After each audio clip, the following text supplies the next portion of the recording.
નમસ્કાર મિત્રો, કાલે આપણે જોયું હતું કે સ્વાધ્યાય 1.1 ના 3 પ્રશ્નો આપણે જોયા હતા. પહેલો, બીજો અને ત્રીજો પ્રશ્ન આપણે જોયો હતો. હવે આપણે ચોથો પ્રશ્ન ચાલુ કરીએ.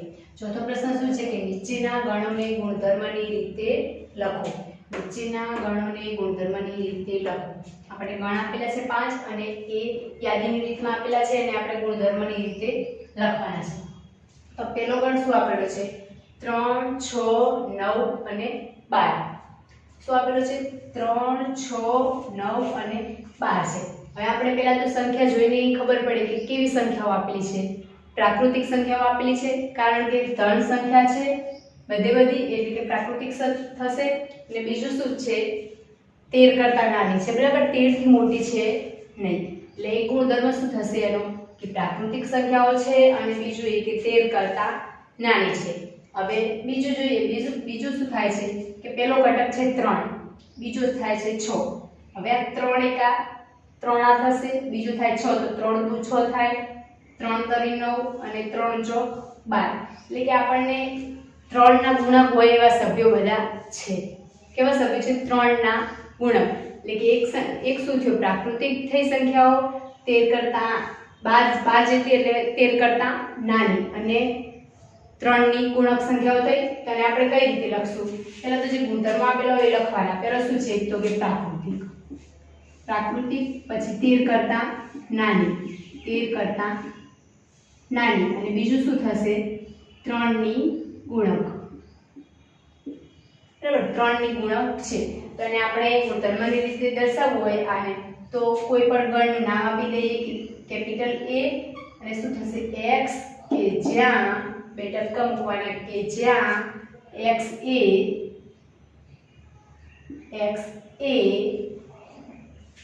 3 નો ગુણક છે, x એ 3 નો ગુણક છે, બરાબર? શું છે? x એ 3 નો ગુણક છે અને બીજું શું છે? 13 કરતા નાની છે, બરાબર? x નો ગુણક છે અને 13 કરતા નાની પ્રાકૃતિક સંખ્યા છે. 13 કરતા નાની પ્રાકૃતિક સંખ્યા છે.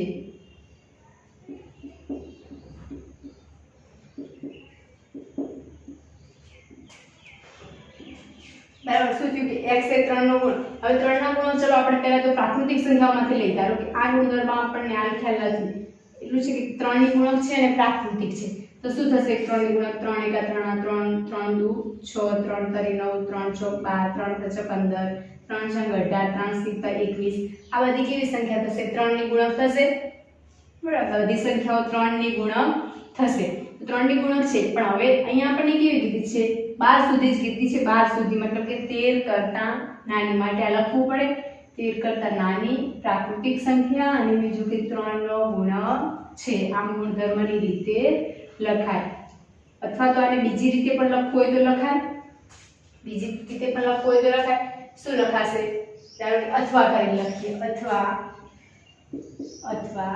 a બરાબર બધા ગુણાકારમાં શું છે? 3 છે, એટલે કે 3 અને n લઈ. અહીંયા શું છે? પહેલામાં n બરાબર 1 મૂકો તો 3 મળશે, પછી 2 મૂકો તો 6 મળશે, 3 મૂકો તો 3 તરી 9 મળશે, 4 મૂકો તો 4 તરી 12 મળશે. એમાં n શું થશે? પ્રાકૃતિક સંખ્યાઓ થશે. એટલે કે n ને આપણે શેમાંથી લેવાના? પ્રાકૃતિક સંખ્યાઓમાંથી. પણ હવે કેટલા? અહીંયા તો 4 જ સંખ્યાઓ મળે છે. માટે n ની કિંમત હંમેશા કેવી હશે? 4 અથવા 4 કરતા નાની. 4 ને પણ આપણે લઈશું. માટે n શું થશે? 4 અને 4 કરતા નાનો, બરાબર? હવે અહીંયા તમે આ રીતે લખો તો પણ ચાલે કે 1 આ n છે 1 અને 4 વચ્ચે આવશે. પણ અહીંયા n એ પ્રાકૃતિક સંખ્યાઓમાંથી લીધો છે એટલે આમ ના લખો તો ચાલે, કારણ કે પ્રાકૃતિક સંખ્યાઓ ક્યાંથી ચાલુ થશે? 1 થી ચાલુ થશે. માટે શું થશે? હવે અહીંયા n ની કિંમત પહેલા તો પ્રાકૃતિક સંખ્યાઓ લઈએ. પ્રાકૃતિક સંખ્યાઓ ક્યાંથી ચાલુ થશે? 1 થી. તો અહીંયા 1 મૂકશો તો 3 મળશે, પછી 2 મૂકશો તો 6 મળશે, 3 મૂકશો તો 9 મળશે અને 4 મૂકશો તો 12 મળશે. અને આપણે 4 સુધી જ મૂકવાનું છે. આ શરત પણ લખવી પડે. તો આ રીતે લખો તો પણ ચાલે અને આ રીતે લખો તો પણ ચાલે. માટે એને ગુણધર્મની રીતે આમ લખાય, આ બંને રીતે લખાય. હવે બીજો પ્રશ્ન જોઈએ. બીજો પ્રશ્ન શું છે? 2, 4, 8, 16 અને 32. 2 4 8 16 32 છે। તો હવે એ કઈ રીતે આપેલા છે પહેલા તો જોઈએ કે શું થશે કે સંખ્યા જોવાની એની અંદર કયો ગુણધર્મ દેખાય છે બધાની અંદર શું સામાન્ય છે એ શોધવાનું। તો શું થશે 2 નો 2 ની 1 ઘાત કરીએ તો 2 જ રહે, 2 ની 2 ઘાત કરો તો 4 થશે, 2 ની 3 ઘાત કરો તો 8 થશે, 2 ની 4 ઘાત કરો તો 16 થશે અને 2 ની 5 ઘાત કરો તો 32 થશે। તો આ શું થશે 2 ની ઘાત થશે અને ગુણધર્મની રીતે કઈ રીતે લખશો અને કોઈ પણ ગણ નામ આપીએ b। આ 2 ની ઘાતમાં છે એટલે કે 2 ની n ઘાત લખો તમે। n હવે પાછા કેવા છે પ્રાકૃતિક સંખ્યાઓ થશે આ બધી। તો શું થશે n ની કિંમત આપણે n માંથી લઈશું અને બીજું એ કે ક્યાં સુધી છે 32 સુધી।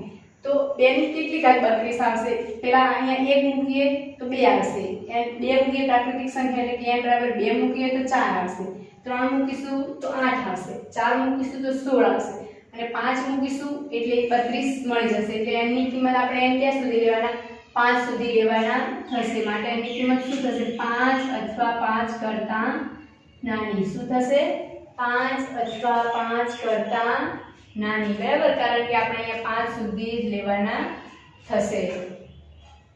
નેક્સ્ટ લઈએ બરાબર। અથવા તો આને બીજી રીતે લખવું હોય તો શું લખાય બીજી રીતે લખવું હોય તો શું લખાય 2 ની ઘાત છે અને કેવી ઘાત 5 ઘાત છે ના લખો તો પણ ચાલે, પણ આ તો સમજવા ખાતર કે x એ શું છે x એ 2 ની ઘાત આપેલી છે ક્યાં સુધી 5 સુધી, એટલે કે 2 ની પ્રાકૃતિક ઘાત છે અને 5 કરતા નાની બરાબર, પણ આ એકલું લખો તો પણ ચાલે। નેક્સ્ટ શું આપેલું છે આપણને 5 25 125 625। હવે જોઈને ખબર અહીંયાથી ખ્યાલ આવે આપણને કે 5 છે તો 5 ની 1 ઘાત કરો તો 5 થાય, 5 નો વર્ગ કરો તો કેટલો થશે 25 થશે, 5 નો ઘન 125 થશે અને 5 ની 4 ઘાત કરશો તો 625 થશે। તો આપણને શું આપેલું છે 5 ની ઘાતમાં આપેલું છે અને 5 ની ઘાત ક્યાં સુધી કરવાની છે પ્રાકૃતિક સંખ્યાઓ તો છે જ આ બધા ગણ પ્રાકૃતિક સંખ્યાઓમાં જ આપેલા છે આપણને। તો એક તો પ્રાકૃતિક સંખ્યાઓ છે અને બીજું છે કે 5 ની ઘાત આપેલી છે। અહીંયા 2 ની ઘાત હતી, અહીંયા શું છે 5 ની ઘાત છે। તો શું થશે c ગણ નામ આપી દઈએ તો અહીંયા 2 ની 5 ઘાત થશે x બરાબર, આમ લખવાનું કે x જ્યાં x બરાબર 2 ની 5 ઘાત।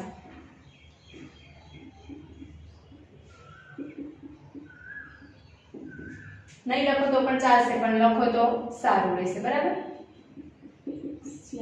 x = કે x ની કેટલી ઘાત છે 5 ઘાત છે, n ની કિંમત હંમેશા શેમાંથી લેવાની છે અહીંયા n માં જ આપેલી છે માટે n માં લઈએ છીએ। અહીંયા જો ઋણમાં પણ કિંમતો આપેલી હોત તો એની કિંમત શેમાંથી લોત z માંથી, પણ અહીંયા આપણને શેમાં આપેલી છે n, આ બધા કેવા આપેલા છે ગણના ઘટકો પ્રાકૃતિક, માટે n આપણે શેમાંથી લેવાનો પ્રાકૃતિક સંખ્યાઓમાંથી એટલે કે n માંથી। અને ક્યાં સુધી લેવાનો છે એની 1 ઘાત કરીએ તો 5 મળે, 2 ઘાત 25 મળે છે, 3 ઘાત 125 મળે છે અને 4 ઘાત 625 મળે। માટે એની કિંમત ક્યાં સુધી લેવાની 4 સુધી લેવાની બરાબર। તો હંમેશા 4 અથવા 4 કરતા નાના લેવાના બરાબર। 4 ને પણ લેવાના પણ 4 કરતા મોટા લેવાના નહીં, 4 કરતા હંમેશા નાની કિંમતો લેવાની। નેક્સ્ટ જોઈએ અને પછી ચોથો એક્ઝામ્પલ શું છે આપણને 2 4 6 એમ ઇન્ફિનિટી સુધી આપેલું છે।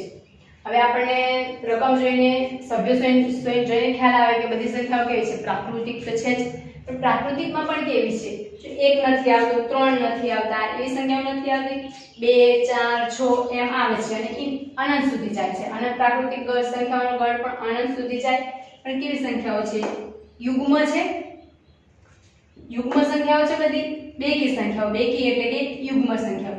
તો આ ગણ કેવો થશે યુગ્મ પ્રાકૃતિક સંખ્યાઓનો ગણ, પ્રાકૃતિક છે અને એમાં પણ કેવી છે બધી પ્રાકૃતિક નથી, એક બેકી સંખ્યાઓ છે, એકી લીધેલી નથી। બેકી એટલે કે યુગ્મ, એકી એટલે અયુગ્મ। તો આપણને કેવી સંખ્યા આપેલી છે યુગ્મ, તો આ ગણને નામ આપી દઈએ d અને x, કે જ્યાં x એ યુગ્મ છે અને બીજું શું છે પ્રાકૃતિક છે, યુગ્મ છે અને પ્રાકૃતિક એટલે કે x એ યુગ્મ પ્રાકૃતિક સંખ્યા છે। યુગ્મ પ્રાકૃતિક સંખ્યા આવે એ બધી આ ગણમાં હશે. અને નેક્સ્ટ જોઈએ પાંચમો. શું છે પાંચમો? શું આપેલું છે? 1 4 9 એમ 100 સુધી આપેલું છે. કેટલા સુધી આપેલું છે? 100 સુધી. તો અહીંયા પ્રાકૃતિક સંખ્યાઓ તો છે જ, એટલે કે પ્રાકૃતિક તો આવવાની છે. બીજું શું થશે? 100 સુધી છે, 1 થી અને 100 સુધી. પણ એમાં પણ 1 થી 100 સુધીની બધી નથી આપી. જોઈએ 1 આપ્યો છે, પછી 2 નથી આપ્યો, 3 નથી આપ્યો, ફરી 4 આપ્યો છે, પછી 5 6 7 8 એ બધા નથી આપ્યા. કેટલા આપ્યા છે? 9 આપ્યા છે. તો હવે આપણે કરીએ પ્રાકૃતિક સંખ્યાઓનો વર્ગ. તો 1 નો વર્ગ કેટલો થાય? 1 જ થશે. પછી બીજી પ્રાકૃતિક સંખ્યા 2 આવશે, તો 2 નો વર્ગ 4 થશે. 2 પછી આવશે 3, તો 3 નો વર્ગ 9. એટલે કે આ બધી કેવી છે? પ્રાકૃતિક સંખ્યાઓના વર્ગ આપેલા છે. અને ક્યાં સુધી છે? 100 નો વર્ગ થશે, 10 નો વર્ગ થશે. તો ક્યાં સુધી આવેલો છે? પ્રાકૃતિક સંખ્યાઓનો વર્ગ આપેલો છે, પણ ક્યાં સુધી આપેલો છે? 100 સુધી, એટલે કે 10 સુધી. 1 થી 10 પ્રાકૃતિક સંખ્યાઓનો વર્ગ લો એ આગળમાં આવશે. આના પછી નેક્સ્ટ સભ્ય શું હશે? 3 નો વર્ગ નો 4 નો વર્ગ શું થશે? 16. તો આમાં શું આવશે? 16 25 એ બધી સંખ્યાઓ આવશે. એટલે કે પ્રાકૃતિક સંખ્યાઓનો વર્ગ છે, પણ ક્યાં સુધીની પ્રાકૃતિક સંખ્યાઓ? 10 સુધીની. અને નામ આપી દઈએ e x કોઈ પણ ઘટક લઈએ અને જ્યાં x એ અથવા તો x શું આપણને આપેલું છે? પ્રાકૃતિક સંખ્યાઓનો વર્ગ, એટલે કે n સ્ક્વેર. બરાબર, n સ્ક્વેર. અને n બિલોંગ્સ ટુ n લઈએ, એટલે કે n નો વર્ગ થાય છે, પ્રાકૃતિક સંખ્યાનો વર્ગ થાય છે. આ સંખ્યા શેમાંથી લેવાની છે? પ્રાકૃતિકમાંથી જ લેવાની છે. બધી પ્રાકૃતિક સંખ્યાઓ જ લેવાની, પણ ક્યાં સુધી લેવાની? 10 સુધી લેવાની. તો n ની લિમિટ શું થશે? એટલે કે 10 સુધી. n < <= 10. તમે 11 લઈ શકો નહીં. 11 નો વર્ગ 100 કરતા મોટો થઈ જાય, માટે n ની કિંમત શું લેવાની? 10 લેવાની. અને 10 કરતા નાની બધી સંખ્યાઓ લેવાની, એટલે કે 1 થી 9 નો વર્ગ. અથવા તો આમ પણ લખાય કે પ્રાકૃતિક સંખ્યાઓનો વર્ગ, અથવા તો 10 થી નાની પ્રાકૃતિક સંખ્યાઓનો વર્ગ. આમ પણ લખાશે આગળને. બીજું શું લખાય? e બરાબર x, કે જ્યાં x એ શું છે? 10 કરતા નાની સંખ્યાઓનો વર્ગ છે. તો 10 કરતા નાની એક ગુણધર્મ છે આપણો, 10 કરતા નાની. બીજું છે પ્રાકૃતિક, એટલે કે 10 કરતા નાની પ્રાકૃતિક સંખ્યાઓનો વર્ગ. બીજો ગુણધર્મ શું છે? વર્ગ આપેલો છે. પ્રાકૃતિક સંખ્યાઓનો વર્ગ.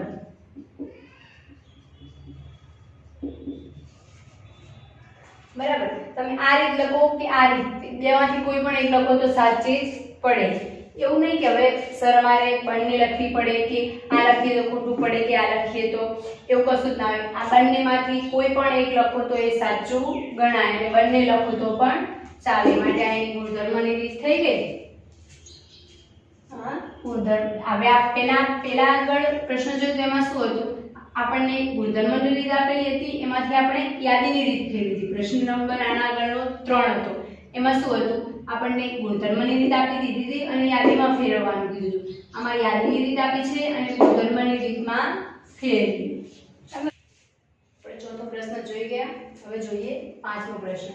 પાંચમો પ્રશ્ન શું આપેલો છે? કે નીચેના ગણોના બધા જ ઘટકો લખો. એટલે આપણને બધા ગણ આપેલા છે, એ શેમાં આપેલા છે? ગુણધર્મની રીતે આપેલા છે, અને આપણે એના ઘટકો લખવાના છે. એના ઘટકોનો લખવાના એટલે કે એને યાદીની રીતમાં લખવાના. આપણે ઘટકોને લખીએ, શું કરીએ છીએ? ઘટકોની યાદી બનાવીએ છીએ. તો આપણે યાદીની રીતમાં લખવાના, એટલે કે બધા જ ઘટકો લખીએ. જોઈએ પહેલો પ્રશ્ન જોઈએ તો શું છે? x એ અયુગ્મ પ્રાકૃતિક સંખ્યા છે. એનો પહેલો ગુણધર્મ શું આપેલો છે? ગુણધર્મ છે કે પ્રાકૃતિક સંખ્યા છે, અને બીજો શું છે? અયુગ્મ. આપણને ખ્યાલ છે કે પ્રાકૃતિક સંખ્યાઓ કેવી થશે? 1 2 3 4 5 એવી બધી થશે, પણ એમાં કઈ કીધી છે? અયુગ્મ. અયુગ્મ એટલે એકી સંખ્યાઓ બધી આવશે. એટલે એકી સંખ્યા કેવી આવશે? ક્યાંથી ચાલુ થશે એકી સંખ્યાઓ બધી? અયુગ્મ પ્રાકૃતિક સંખ્યામાં 1 આવશે. બરાબર, 1 આવશે. 1 જો વિભાજક કે અવિભાજક કીધી હોત તો 1 ના આવત, પણ અયુગ્મ કીધી છે એટલે કે એકી કીધી છે તો 1 આવશે. પછી 2 તો કેવી થઈ જશે? યુગ્મ, માટે 3 5 7 એમ અયુગ્મ પ્રાકૃતિક સંખ્યાઓ કેટલી હશે? ઇન્ફિનિટિવ હશે. બરાબર, ખ્યાલ આવી ગયો. પછી બીજો પ્રશ્ન જોઈએ કે x કે જ્યાં x એ પૂર્ણાંક છે અને બીજું શું છે? x એ -1/2 થી મોટી અને 9/2 થી નાની. પહેલા તો એમણે કેવી કીધી કે x એ શું છે પૂર્ણાંક છે અને આ બંનેની વચ્ચેની સંખ્યાઓ છે. હવે પૂર્ણાંક સંખ્યાઓ તો આપણને ખ્યાલ છે બધી કેવી આવશે કે અહીંયા લઈએ તો 0 આવશે, 1 2 3 4 5 એમાંનું સુધી ચાલશે. આ બાજુ -1 -2 -3 -4 એમ અનંત સુધી ચાલશે. તો આપણને કેવી કીધી તો પૂર્ણાંક કીધી એટલે આપણને ખ્યાલ આવે કે આવી બધી સંખ્યાઓ એની અંદર આવશે. 0 આવશે, આ બાજુ ઇન્ફિનિટી અને આ બાજુ પણ અનંત સુધી આવશે. પણ એમણે બીજી શરત શું આપેલી છે કે x ની કિંમત કેટલી વચ્ચે લેવાની છે -1/2 અને 9/2 વચ્ચે. હવે 1/2 એટલે કે 0.5 થાય બરાબર. 1/2 એટલે કેટલા થશે 0.5 એટલે કે x ની કિંમત 0.5 કરતા મોટી છે. માઈનસમાં છે બરાબર. -0.5 આવશે તો -0.5 ક્યાં આવશે અહીંયા વચ્ચે હશે ક્યાંક. -0.5 અહીંયા ક્યાંક વચ્ચે હશે. તો એના કરતા મોટી એટલે કે 0 જ આવશે બરાબર. એના કરતા મોટી આ બાજુ મોટી સંખ્યાઓ બધી જશે. -2 કરતા -1 મોટા કહેવાય, -1 કરતા 0 મોટા. તો આ સંખ્યા કરતા મોટી એટલે કે 1 થી ચાલુ થશે. આ -1/2 અહીંયા ઇક્વલ ટુ આપેલું હોત ને less than or equal to તો માં -1/2 એટલે કે 0.5 આવત પણ આવશે નહીં. ઇક્વલ ટુ આપી પણ ના શકે કારણ કે 0.5 એ પૂર્ણાંક સંખ્યા નથી. એ કેવી છે અપૂર્ણાંક છે. 9/2 પણ અપૂર્ણાંક છે. આપણને તો કેવી કીધી છે પૂર્ણાંક બરાબર. પણ આ બે સંખ્યાઓ લેવાની કીધી નથી. તો કઈ આવશે 0 થી ચાલુ થશે એટલે કે 0 આવશે, 1 આવશે, 2 આવશે, 3 આવશે, 4 આવશે, પછી 5 નહીં આવે. કેમ કે 9/2 શું થશે 9/2 બરાબર 4.5 બરાબર 4.5 થશે. પણ આપણે 4.5 નથી લેવાની, 4.5 કરતા નાની. 4.5 ક્યાં આવશે 4.5 અહીંયા 4 અને 5 વચ્ચે આવશે, અહીંયા આવશે 4.5 પણ 4.5 નથી લેવાની એના કરતા નાની એટલે કે 4. આવ્યો ખ્યાલ કે આપણે 0 થી ચાલુ કરી અને 4 સુધી લેવાની અને પૂર્ણાંક. તો આવી બધી સંખ્યાઓ પૂર્ણાંક થશે. આવી સંખ્યાઓ નહીં આવે કારણ કે અપૂર્ણાંક થઈ જાય. તો આગળ આપણો શું બનશે b શું બનશે 0 થી ચાલુ થશે, 0 આવશે અંદર, 1 આવશે, 2 આવશે, 3 આવશે અને 4 આવશે પણ 5 આવશે નહીં કારણ કે 4.5 કરતા 5 મોટા થઈ જાય છે. હવે ત્રીજો પ્રશ્ન જોઈએ. ત્રીજો પ્રશ્ન આપણને શું આપેલો છે કે x કે જ્યાં x એ પૂર્ણાંક છે અને શું છે x નો વર્ગ એ 4 કરતા નાનો છે. x નો વર્ગ શું લેવાનો છે આપણે 4 લેવાનો અને 4 કરતા નાનો 4 પણ લેવાનો. હવે પૂર્ણાંક સંખ્યાઓ તો આપણને ખ્યાલ છે કે 0 1 2 3 4 5 અને -1 -2 -3 એવી બધી આવશે. પૂર્ણાંક સંખ્યામાં તો ખ્યાલ આવે પણ એ પૂર્ણાંક સંખ્યા એવી લેવાની કે જેનો વર્ગ શું થવો હોવો જોઈએ 4 અથવા 4 કરતા નાનો. ચલો પહેલા આપણે 0 થી ચાલુ કરીએ. 0 પૂર્ણાંક સંખ્યા લઈએ તેનો વર્ગ 0 જ થશે. એ 4 કરતા નાનો થયો તો 0 આવશે. પછી 1 લઈએ તો 1 નો વર્ગ શું થશે 1 તો એ પણ 4 કરતા નાનો થશે તો 1 પણ આવશે. પછી 2 લઈએ તો 2 નો વર્ગ શું થશે 4 આપણે 4 પણ લેવાના છે માટે 2 પણ આવશે. પછી 3 લઈએ 2 પછી તો 3 નો વર્ગ તો 9 થઈ જશે. એ તો 4 કરતા મોટો થઈ ગયો માટે 3 આવશે નહીં. અહીંયા 3 લઈએ આપણે x જ અહીંયા લેવાના છે અને x નો વર્ગ કરવાનો છે 4 કરતા નાનો હોવો જોઈએ. તો આપણે 2 સુધી લઈ શકીશું કારણ કે 2 નો વર્ગ 4 થશે. પછી આ બાજુ માઈનસમાં જોઈએ તો માઈનસમાં -1 નો વર્ગ શું થશે 1.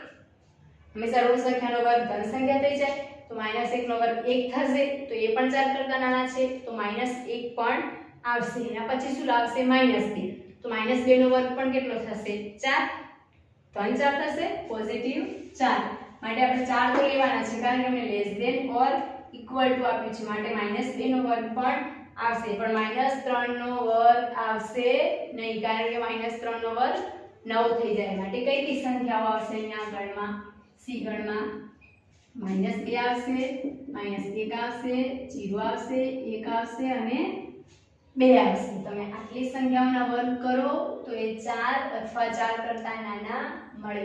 એના સિવાયની કોઈ પણ પૂર્ણાંક સંખ્યા લો તો તેનો વર્ગ 4 કરતા મોટો થઈ જાય આના સિવાયની સંખ્યા માટે. ચલો નેક્સ્ટ છે ડી કે x કે જ્યાં x એ લોયલ શબ્દનો મૂળાક્ષર છે. શેનો લોયલ શબ્દનો મૂળાક્ષર છે. પહેલા તો આપણે લોયલ શબ્દને લખી દઈએ LOYAL પાઈ એ અને એલ. પણ આપણો શું છે ગુણધર્મનો નિયમ કે આ ઘટકો છે એ એકના એક ઘટકોનું પુનરાવર્તન થવું જોઈએ નહીં. અહીંયા એલ છે તો એલ નું પુનરાવર્તન થાય છે, ઓ વાય અને એ નું નથી થતું, પણ એલ શબ્દ છે એનું પુનરાવર્તન થાય છે, એલ બીજી વખત આવે છે માટે આ એલ આવશે નહીં, આટલા સુધી જ આવશે. બરાબર. પછી શું કીધું છે નેક્સ્ટ કે x કે જ્યાં x એ વર્ષનો 31 દિવસનો ન હોય તેવો મહિનો છે. તો શું કીધું છે કે 31 દિવસનો ન હોય તેવો કીધું છે મહિનો. x એ વર્ષના મહિના તો આપણે લેવાના, વર્ષમાં કેટલા આવે 12 મહિના આવે બરાબર. એમાં શું કીધું છે 31 દિવસનો ના હોય તેવો. આપણે જાન્યુઆરી, ફેબ્રુઆરી, માર્ચ, એપ્રિલ, મે, જૂન, જુલાઈ, ઓગસ્ટ, સપ્ટેમ્બર, ઓક્ટોબર, નવેમ્બર અને ડિસેમ્બર લઈએ. માં 31 નો ના હોય તેવો. તો ચલો જાન્યુઆરી લઈએ તો 31 દિવસનો થશે. જાન્યુઆરી મહિનો કેવો થશે 31 દિવસ, તો એ આવશે નહીં. એના પછી શું આવશે યાર ફેબ્રુઆરી તો 28 કે 29 છે તો એ આવશે 31 તો ન હોવો જોઈએ બરાબર. 31 કરતા ઓછો હોય એટલે કે 28, 29 કે 30 હોય તો ચાલે. 27 દિવસનો તો હોય નહીં બરાબર. તો આપણે 28, 29 કે 30 દિવસનો મહિનો હોય તો ચાલે, 31 નો ન ચાલે. તો શું આવશે પેલો તો ફેબ્રુઆરી, પછી માર્ચ કેટલાનો આવશે 31 નો થઈ જશે તો માર્ચ આવશે નહીં. માર્ચ પછી શું આવશે એપ્રિલ, તો શું આવશે પછી એપ્રિલ, પછી શું આવશે મે, પણ મે 31 નો થશે. પછી શું આવશે જૂન પાછો થશે 30 નો. પછી જુલાઈ અને ઓગસ્ટ બંને 31 ના થશે તો જુલાઈ અને ઓગસ્ટ નહીં આવે. પછી આવશે સપ્ટેમ્બર બરાબર, સપ્ટેમ્બર. પછી પાછો ઓક્ટોબર પણ 31 નો થઈ જશે. પછી આવશે નવેમ્બર 30 નો, નવેમ્બર. અને ડિસેમ્બર પણ પાછો 31 નો થઈ જશે. અહીંયા 31 નો ન હોય તેવો કીધો છે માટે આપણે આ 5 આવશે બરાબર. આ 5 મહિના આવશે ફેબ્રુઆરી, એપ્રિલ, જૂન, સપ્ટેમ્બર અને નવેમ્બર. એના પછીનો ક્વેશ્ચન શું છે કે x કે જ્યાં x એ અંગ્રેજી મૂળાક્ષરોની ક્રમાનુસાર યાદીમાં કે પહેલાનો વ્યંજન છે. હવે શું કીધું છે કે અંગ્રેજી મૂળાક્ષરો એટલે કે આપણે A B C D F A to Z લઈએ થશે. એમાં ક્રમાનુસાર એટલે કે ક્રમમાં લઈએ એ યાદીમાં કે સુધી જઈએ. એમાં શું કીધું છે કે કે પહેલાનો વ્યંજન કીધું છે. એટલે કે આપણે કે નથી લેવાનું, કે પહેલા. કે પહેલા કેટલા વ્યંજન થશે આપણા A B C D E F G H I J કે તો લેવાનું છે ને. એમાં શું કીધું છે કે વ્યંજન એક તો પેલા કે સુધીના કીધા, અંગ્રેજી મૂળાક્ષરો કીધા, એમાં પણ કે પહેલાના કીધા. ગુણધર્મો શું આપેલા છે તો કે અંગ્રેજી મૂળાક્ષરો આપેલા છે, પછી કે પહેલાના એટલે કે આપણે અંગ્રેજી મૂળાક્ષરો લખ્યા, કે પહેલાના લખ્યા અને વ્યંજન છે. તો આપણા સ્વરો કેટલા છે A E I O અને U આટલા સ્વરો છે. આ સ્વર બાદ કરવાના એટલે કે એ સ્વર થશે એટલે નહીં થાય. પછી ઈ પણ નહીં આવે કારણ કે એ સ્વર છે, અને આઈ પણ નહીં આવે. ઓયુ તો છે જ નહીં એમાં. તો બાકી કેટલા બચે આટલા બચે. તો આપણો ગણ શું થશે આ થશે એટલે કે આપણા ઘટકો શું થશે ગણના થશે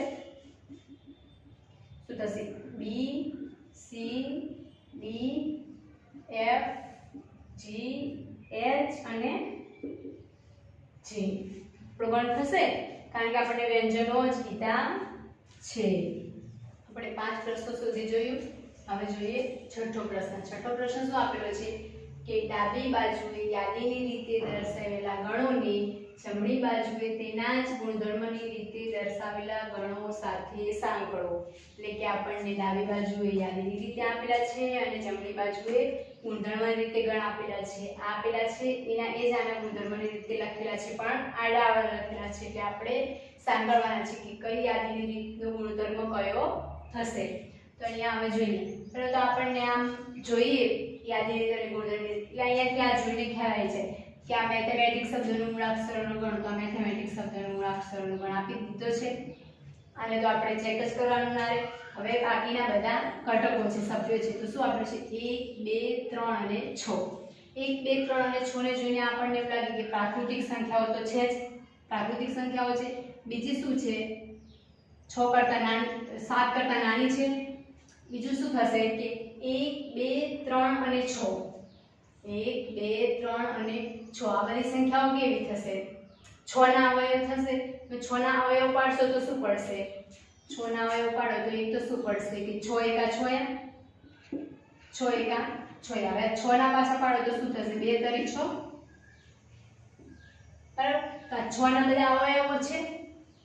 તો અહીંયા આપણને એવું આપેલું છે કે જો આ અહીંયા આપેલું છે કે આ 6 નો અવયવ છે અને આ સી માં એમાં આપેલું છે અને સી માં પણ 6 નો અવયવ છે બરાબર. પણ અહીંયા શું કીધું છે કે અવિભાજ્ય સંખ્યા છે અને અહીંયા શું કીધું છે કે પ્રાકૃતિક સંખ્યા છે. અવિભાજ્ય સંખ્યા પ્રાકૃતિક તો હોવાની છે અને આ પણ આપણે પ્રાકૃતિક તો છે જ, પણ અહીંયા શું કીધું છે કે અવિભાજ્ય છે. પણ અહીંયા 6 તો વિભાજ્ય થઈ ગયું. આપણે 6 ને ભાગ 4 3 તો 6 માટે અહીંયા તો 6 વિભાજ્ય થઈ ગયું માટે અવિભાજ્ય બનશે નહીં, પ્રાકૃતિક થશે અને 6 નો અવયવ થશે માટે એકોના જોડે સંકળાશે સી જોડે બરાબર. તો એ હંમેશા ક્યાં આવશે સી જોડે સંકળાય. હવે 2 3 છે આ આપણને ખ્યાલ આવી જાય કે 6 નો અવયવ છે 6 ના અવયવ 2 3 થશે 3 2 6 અને શું છે અવિભાજ્ય સંખ્યા છે.